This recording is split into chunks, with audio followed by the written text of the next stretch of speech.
So to explain this phenomena of refraction through a glass slab, we consider a glass slab. This is air, glass and air. Obviously glass is a denser medium and air is a rarer medium.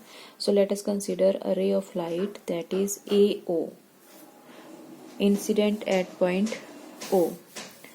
Draw a normal at the point of incidence. This O point is known as point of incidence. This is normal, N1 N1 dash. Now light is going from rarer to denser medium, so it will bend towards the normal. Normal की तरफ bend होगी. So this is incident ray. This is angle of incidence, the angle between normal and incident ray, angle of incidence. This is angle of refraction, जिसको हम लोग represent कर रहे हैं यहाँ पे R1 से. ओके. और now this refracted light incident at point B. B point पे इंसिडेंट कर रही है. बी पॉइंट पे फिर से हम लोग क्या प्लॉट करेंगे. Now draw again a normal, because यहाँ पे फिर से क्या हो रही है, refraction. This is R1.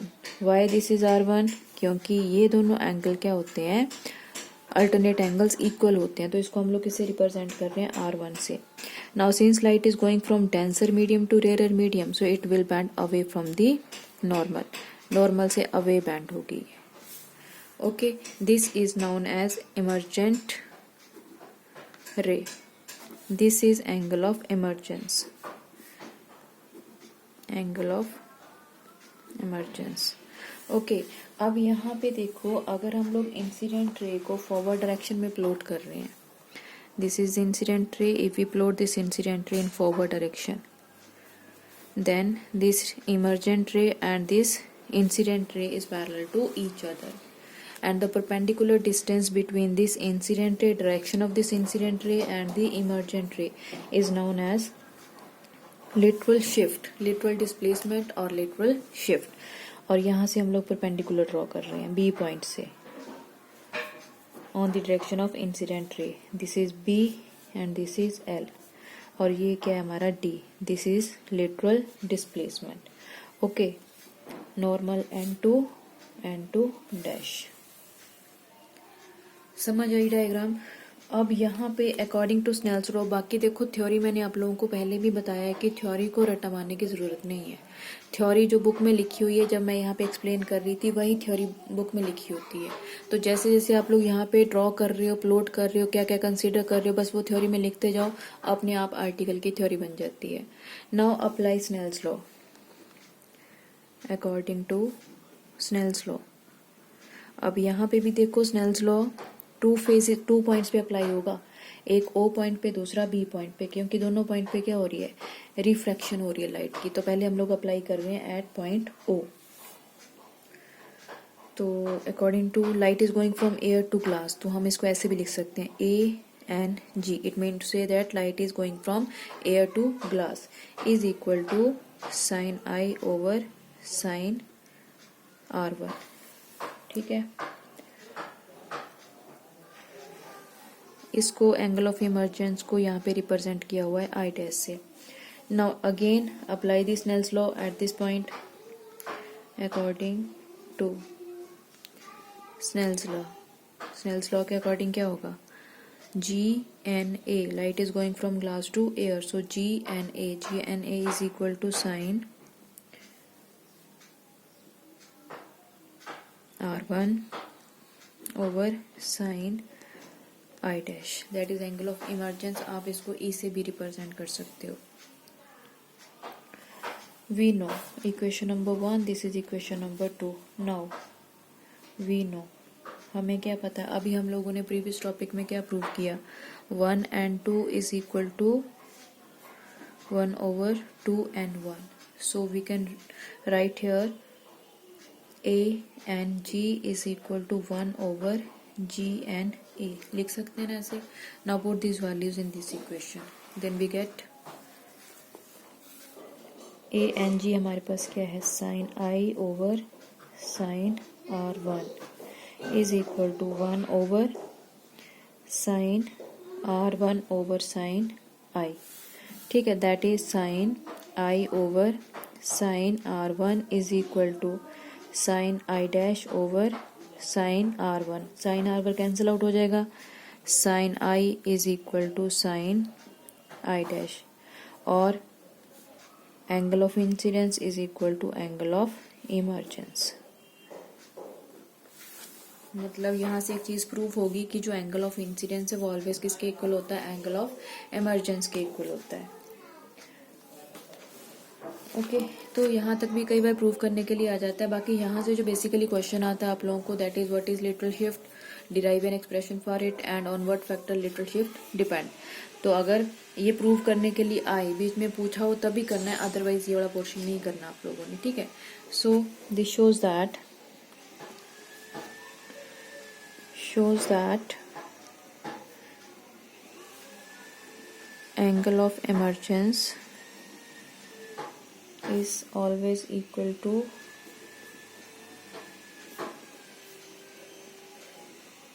angle of incidence,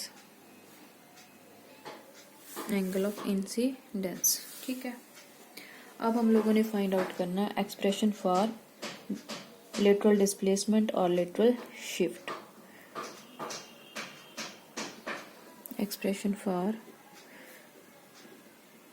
lateral shift और लेटरल डिस्प्लेसमेंट।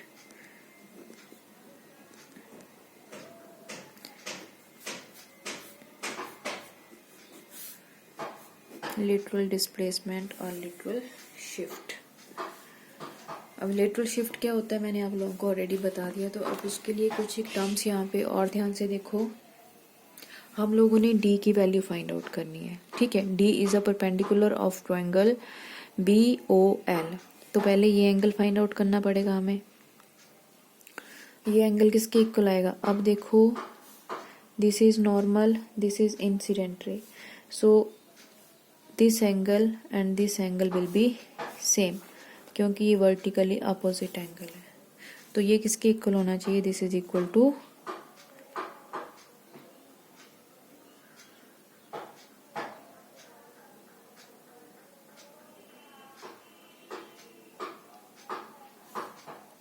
ठीक है, ये total angle, this total angle will be equal to I, yes I की equal.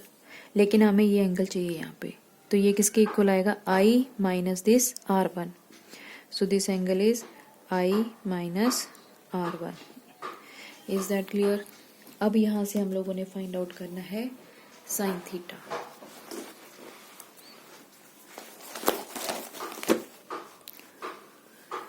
No sine I minus R1 is equal to, sine किसके equal होता है, perpendicular of over hypotenuse. Perpendicular क्या है यहाँ पे BL, हाइपोटेन्यूज क्या है यहाँ पे OB from the diagram.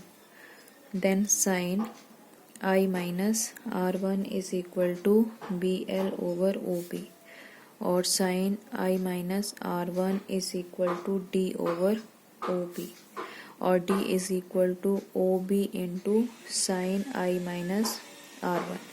Equation number 1। अब हमने फाइंड आउट करना है यहाँ पे OB की वैल्यू। अब OB की वैल्यू कैसे फाइंड आउट करोगे, क्योंकि वैल्यूज हम लोग कोशिश करते हैं कि नॉन जो क्वांटिटीज हैं उसकी फॉर्म में वैल्यू निकाली जाए।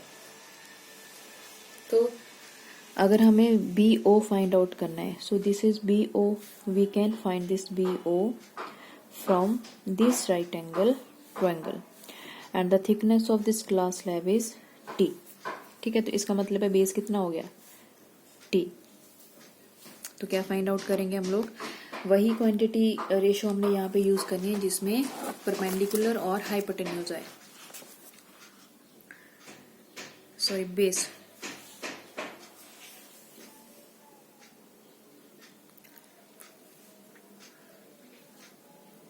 तो क्या फाइंड आउट करेंगे हम लोग, from triangle N1 dash OB cos R1 cos R1 किसके इक्वल आएगा, बेस ओवर हाइपोटेन्यूज,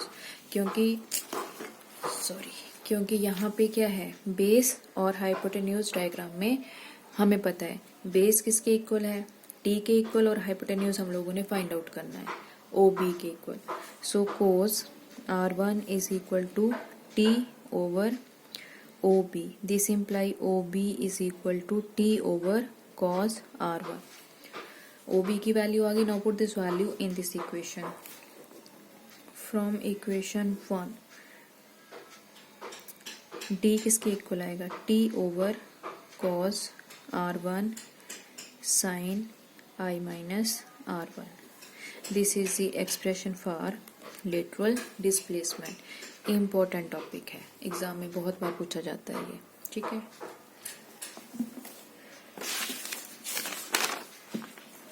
इसके बाद देखो यहाँ पे एक स्पेशल केस दे रखा है नीचे, lateral shift will be maximum. कई बार ये कंडीशन पूछ लेते हैं कि state the condition for which lateral shift will be maximum. तो lateral shift will be maximum if cos R1 is 1। अगर cos R1 1 के इक्वल होगा तब शिफ्ट मैक्सिमम होगी। और R1 1 के इक्वल कब होगा, cos R1 1 के इक्वल कब होगा, जब थीटा क्या होगा 0, R1 क्या होगा 0। सो R1 किसके इक्वल होना चाहिए, 0 के इक्वल। जब दोनों वैल्यूज हमारी देखो D किसके इक्वल है, t sine I minus R1 over cos R1। Lateral shift maximum कब होगी, जिस time sign I minus R1 और cos R1 किसके इक्वल होगा, 1 के इक्वल होगा। तो cos R1 1 के इक्वल कब होगा, when R1 is equal to 0। और sine 1 minus R1 is equal to 1 कब होगा, when I is equal to 90 degree. So it mean to say that कि मैक्सिमम लेटरल शिफ्ट के लिए R1 किसके इक्वल होना चाहिए, 0 के इक्वल, और I किसके इक्वल होना चाहिए, 90 के इक्वल, ठीक है। तो maximum lateral shift will be equal to T, that is thickness of this slab. इसके बाद हम लोगों ने नेक्स्ट फाइंड आउट करना है। देखो इसको यहीं पे समझ लो। अभी मैंने आप लोगों को करवाया जिसमें हम लोगों ने शो किया कि 1 and 2 is equal to 2 and 1, वो हमने लिया था 2 सरफेसेस के लिए। ये हम लोगों ने लेना है 3 सरफेसेस के लिए। जैसे यहाँ पे क्या है, air, water, glass, again air.